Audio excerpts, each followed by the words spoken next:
Hello and welcome to Mason Cable News. My name is Shreyas Adicherla. And I'm Matt Stalzer. It's here, folks. Mason Day 2023 is tomorrow, and it's bigger than ever.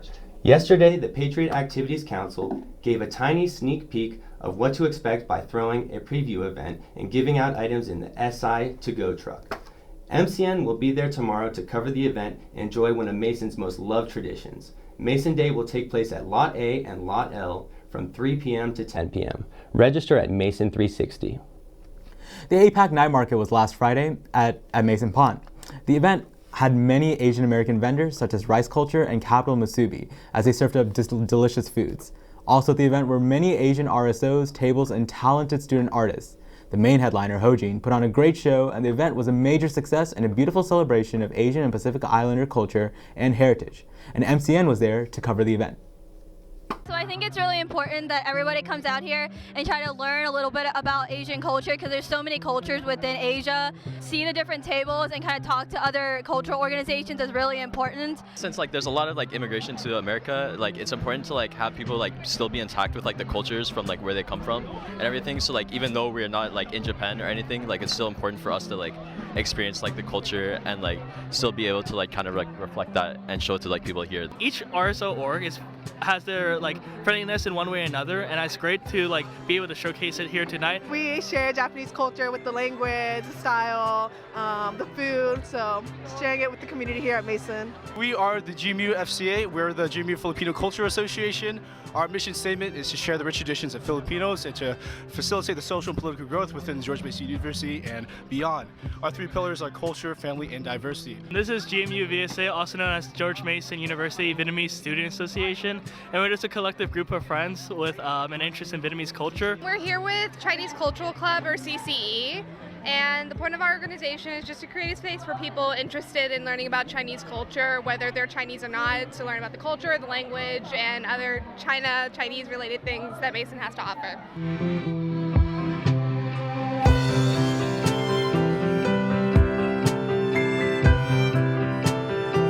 That was kind of nervous, but that was really fun. I think the audience was really kind, had all the kindness, and then that really made me happy. Yeah, honestly, I feel the same way.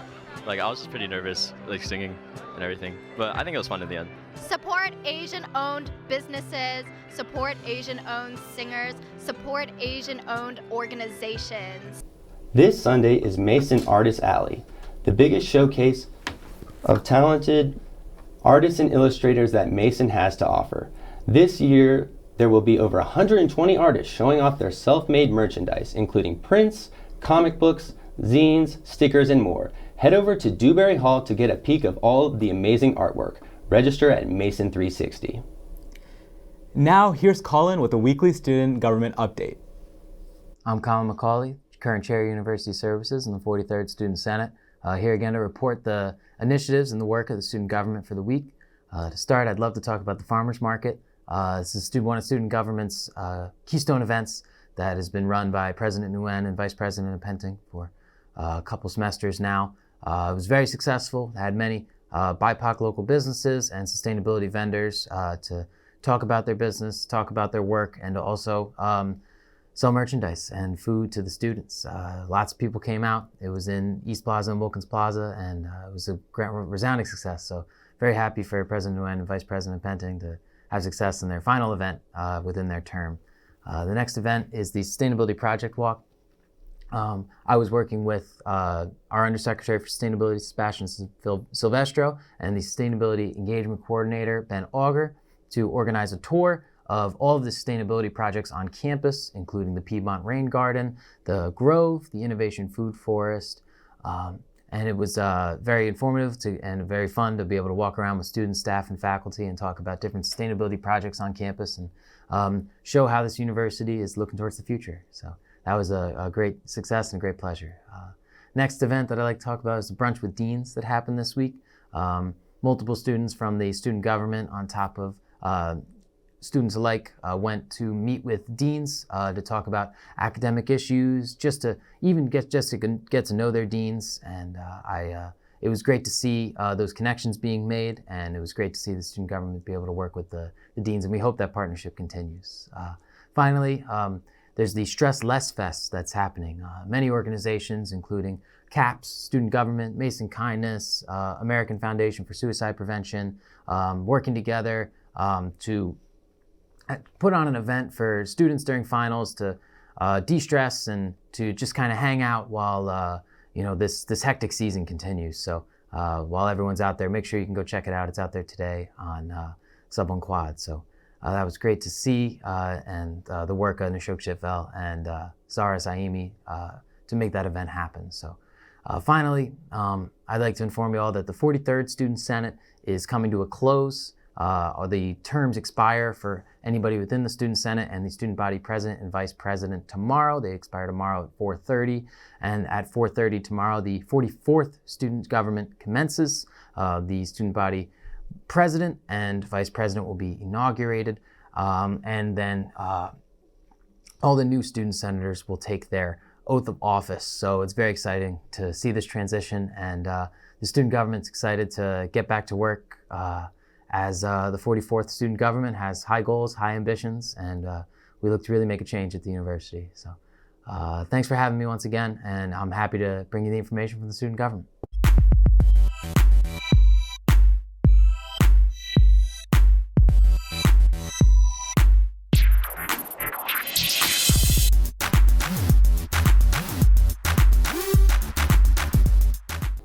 Thank you, Colin, for the update. The application for becoming a Mason Summer Ambassador is now open. A Mason Ambassador will give tours on campus to prospective students and visitors. You will be paid $12 an hour from May 22nd until September 11th. An ambassador is required to give at least 3 tours per week, which typically last from around 1.5 hours to 2.5 hours. Training will be on May 1st, so apply now at go.gmu.edu/summerambassadors.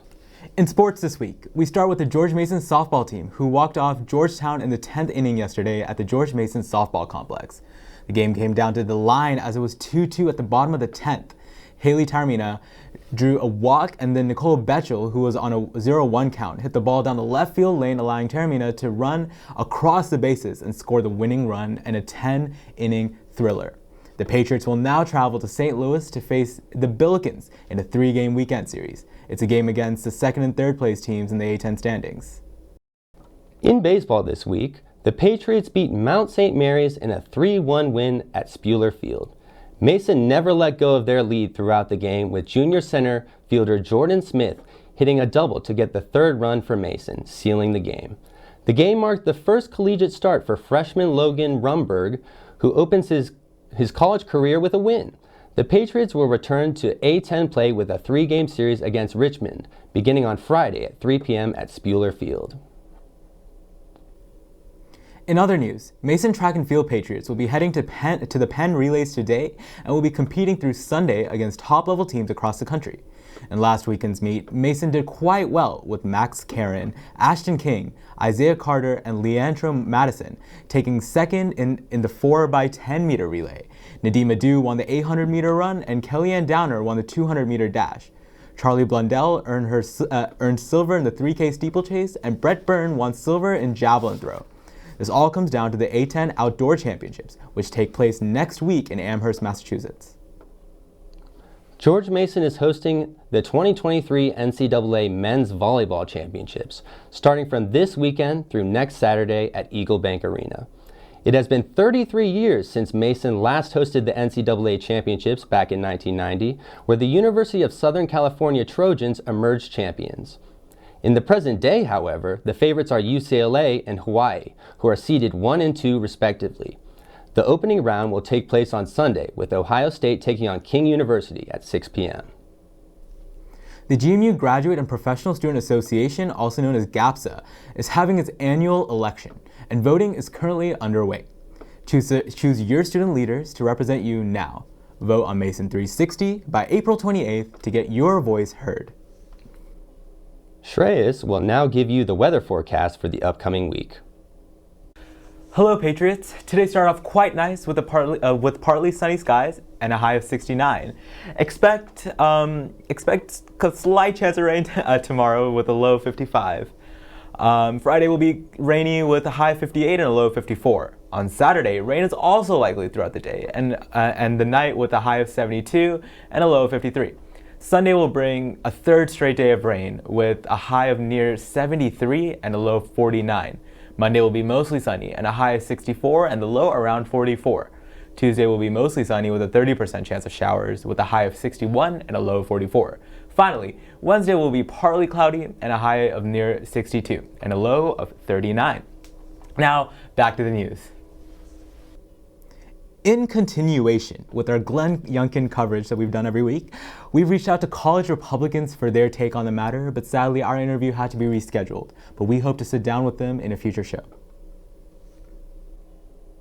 International Jazz Day is coming up this Sunday, and to celebrate, the Mason School of Music is playing a jazz ensemble at the Center for the Arts Concert Hall this Sunday at 7 p.m. The event will feature the Mason Jazz Ensemble, Latin American Ensemble, Mason Steel Pan Ensemble, Mason Jazz Vocal Ensemble, and special guest, Positive Vibrations Youth Steel Orchestra. Register at Mason 360. Speaking of celebrating, music, Shreyas, the viewers need to know, what is your favorite type of music? Honestly, speaking of International Jazz Week, you can play any type of jazz. Like you can play, like these days I've been really connecting back to my roots. I've been listening to some Indian jazz, but honestly Latin American jazz, and because I take a German class, I also listen to German jazz. Just any type of jazz I'll be vibing to, but on that regard, you can play hip hop, you can play rock, you can play I'll be listening to anything. You'll play anything, I'll be listening to it. What about you, Matt? I also will listen to anything I can vibe to. I'll listen to acoustic in the gym and hip hop in the shower. Yeah. Whatever gets me Honestly, going. it's a vibe. It's a total vibe. And thank you for tuning in, Patriots. You can keep up to date with news on and off campus if you follow us on Instagram at MCN on TV, on Twitter and Facebook at Mason Cable Network, and subscribe to our YouTube channel. I'm Shreyas Adicherla. And I'm Matt Stalzer. Have a great rest of your week, Patriots.